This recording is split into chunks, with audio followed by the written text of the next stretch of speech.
तो down time zero होगा, patient इसके बाद फ़ौरन अपनी डेली एक्टिविटीज़ पे रिज्यूम कर सकते हैं। इसके अलावा हम हैंड्स और पाँव की भी रिजुविनेशन कर सकते हैं। यही चीज़ जो हम फेस पे कर रहे हैं, यही हम हाथ और पाँव पे भी करेंगे। अच्छा, अगर तो 300 की जूल्स पे एनर्जी पे रखते हैं ना, पेशेंट को रेडनेस नहीं होती, तो ग्लो आपको फिजिकली फ़ौरन देखने को मिलता है। जी सर, मैंने लेज़र कराया, डॉक्टर लेज़र ये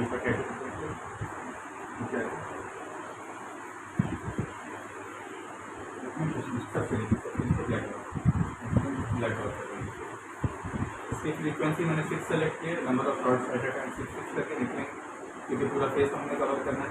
अच्छा, 300 की एनर्जी इसलिए रखिए ताकि पेशेंट का जो ट्रीटमेंट अभी जो हम लोग फिटनेस करेंगे ना, वो इंस्टेंट थोड़ा सा ग्लो मिलेगा। अब एक होता है डिलेड रिजल्ट आपने देखा, उसके लिए आप एनर्जी को बढ़ा सकते हैं पेशेंट की पेन टॉलरेंस के हिसाब से। पेशेंट जब तक बर्दाश्त कर सकता है आप उसको लेते हैं, उससे ये होगा कि रेडनेस क्रिएट होगी और 2-3 दिन के अंदर तो पेशेंट को रिजल्ट मिलता है। सर ये पेशेंट टू पेशेंट वेरी करेगा, लेकिन इसकी 300-400 काफ़ी होती है, इसमें ज़्यादा ऊपर जाया नहीं जाता। लेकिन अगर आप मलेजमा के लिए कर रहे हैं तो ये ट्रीटमेंट नहीं है, ना बर्थ मार्क्स के लिए ना फ्रैकल्स के लिए, तो उसके लिए दूसरी ट्रीटमेंट है, वो मैं आपको भी बताता हूँ। हमारी ये ट्रीटमेंट कंप्लीट कर रहे हैं। इसके लिए ये सर एक तो पेशेंट का इंस्टेंट ग्लो मिलेगा पेशेंट को, माइल्ड सी पिगमेंटेशन होगी सुपरफिशियल, तो वो थोड़ी सी कंट्रोल होगी।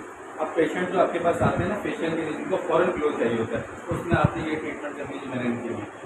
आप पेशेंट का भी आपने पहले देखा था, अब आप दोबारा देखिएगा इसके बाद, तो पेशेंट के स्किन कहलाता हुआ चेहरा दिखता है। तो वो पेशेंट आप हाइड्रा फेशियल के लिए पेशेंट आपके पास आते हैं, उनको कोई सुपीरियर फेशियल चाहिए, आप लेज़र फेशियल पे करें। स्किन टोनिंग या लेज़र टोनिंग जिसे कहते हैं, वो भी हम इसी मेथड को करें।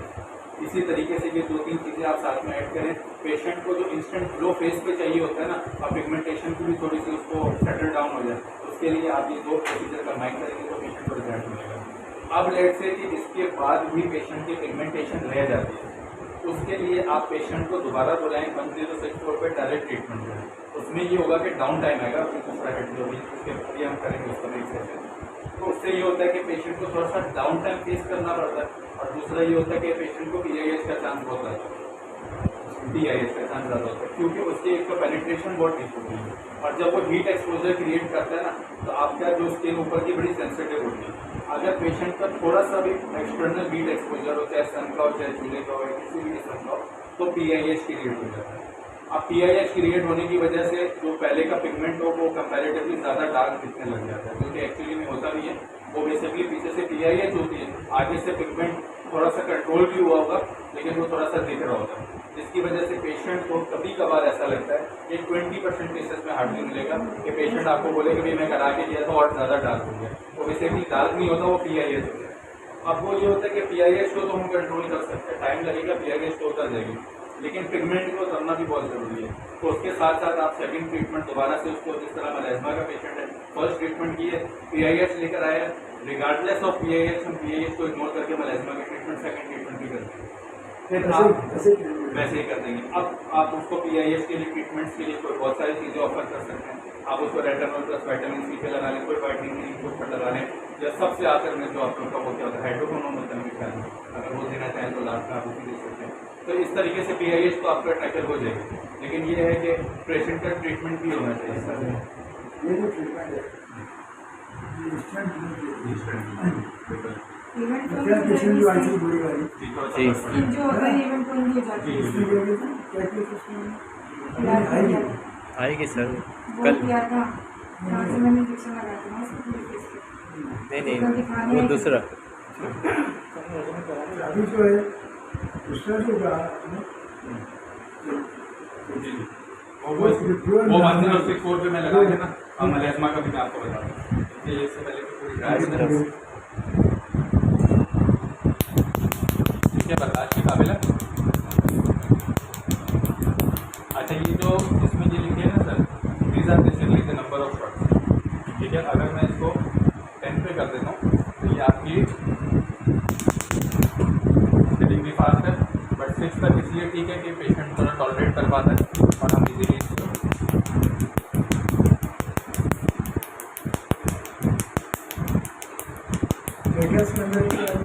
सर फ्रैकल्स में ये है कि देखें, अगर तो जो इसका प्रोफेशनल ट्रीटमेंट है ना, ये तो सर एस्थेटिक ट्रीटमेंट है जिसमें पेशेंट को डाउन टाइम नहीं मिलेगा, और पेशेंट को मतलब कोई ऐसी पेन की बर्दाश्त नहीं करनी पड़ेगी। ना होने के बराबर ही पेन होती है पेशेंट को। अब अगर तो पेशेंट फ्रैकल्स आपके पास आता है ना, तो उसके लिए आपके पास ऑप्शन है 1064 का हेड, जो इसके साथ एक ब्लू कलर का हेड होगा मेरे ख्याल में, वो 1064 का हेड है। जब 1064 के हेड से आप डायरेक्ट करेंगे ना, वो उस पर फ्रैकल्स पे इफेक्ट होगा। फ्रैकल्स पे कर सकते हैं आप, मेलास्मा के अलावा आप उस पर कर सकते हैं। सर नीचे पे भी अच्छा रिजल्ट है। ये हमने किया है, लेकिन कुछ सर नेक्स्ट टाइम मुझे बुला के दीजिएगा, मैं आपके सामने करके दिखाऊंगा। नीचे से अच्छा रिजल्ट मिलता है, कम होता है, काफ़ी कम होता है। अच्छा, ये अगर आप हाथ में लेंगे तो हाथ में करेंगे सर, बिल्कुल भी आपको बिल्कुल ठीक है। ये सब आपको उसी पे फील होगा, क्योंकि इसकी एनर्जी इतनी लाइट होती है। आप फॉर एग्जाम्पल हम थोड़ी सी बढ़ा भी देते हमारे गाँव में 600 लड़के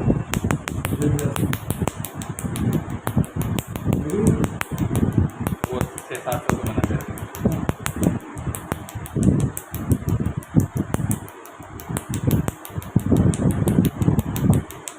अच्छा, इसके लिए 100% खर्च करना ज़रूरी नहीं है।